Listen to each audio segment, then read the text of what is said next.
प्रेम कहानियाँ सदाबहार होती हैं। इसे आप किसी भी मनस्थिति में पढ़ सकते हैं, किसी भी आयु के हों, यह आपको भा जाती है।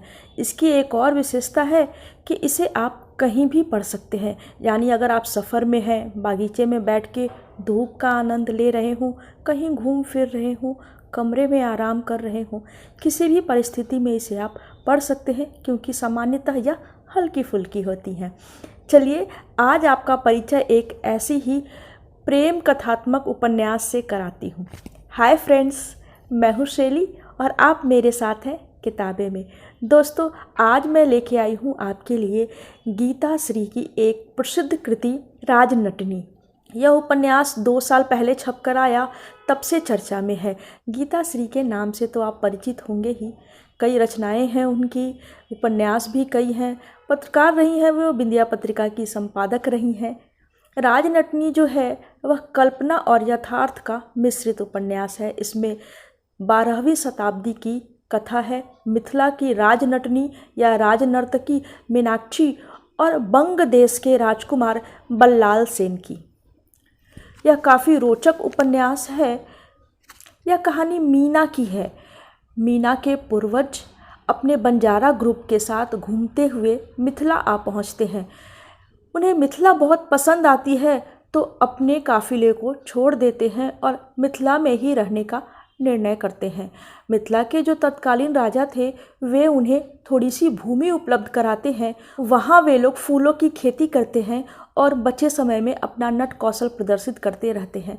इसी पीढ़ी में मीना का जन्म होता है। वह जन्मजात नट कला में तो निपुण थी ही, साथ ही नृत्य और गायन में भी निष्णात थी। उसकी चर्चा दूर दूर तक फैलने लगती है। एक दिन वह राज दरबार में अपना नृत्य प्रदर्शित करती है। राजा इतने प्रभावित होते हैं कि उसे राज नर्तकी की पदवी दे दी जाती है।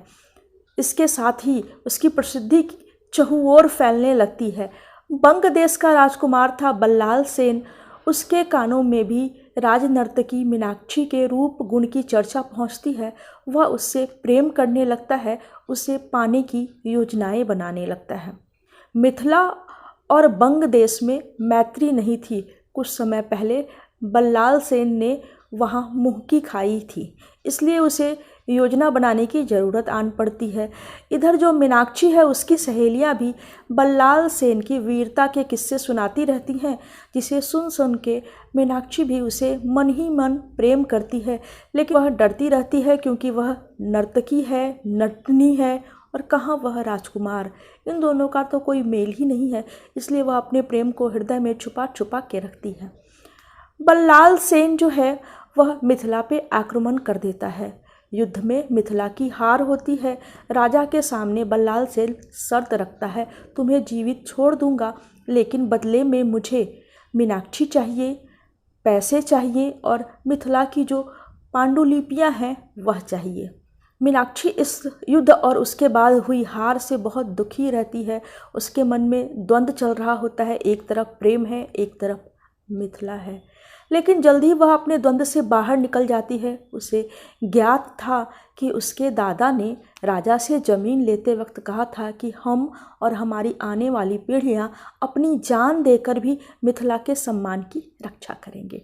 तो मीनाक्षी को इस सम्मान की रक्षा तो करनी ही थी। वह तत्क्षण निर्णय ले लेती है। वह बल्लाल सेन के समक्ष पहुँचती है, कहती है, अगर मीनाक्षी चाहिए तो मिथिला का गौरव लौटाना होगा, हमारे राजा को छोड़ना होगा, हमारी पांडुलिपियां लौटानी होंगी।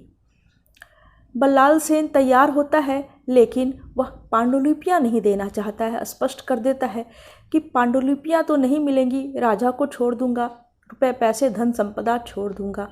मीनाक्षी फिर परेशान होती है, क्या करे वह, अपने राज्य की मान सम्मान की रक्षा कैसे करे, उसका गौरव कैसे लौटाए। मिथिला की जो यह समृद्धि है, इसकी पांडुलिपियां हैं, यह राष्ट्रीय धरोहर है, यहाँ की जनता की है, इसे बल्लाल सेन को कैसे सौंपा जा सकता है।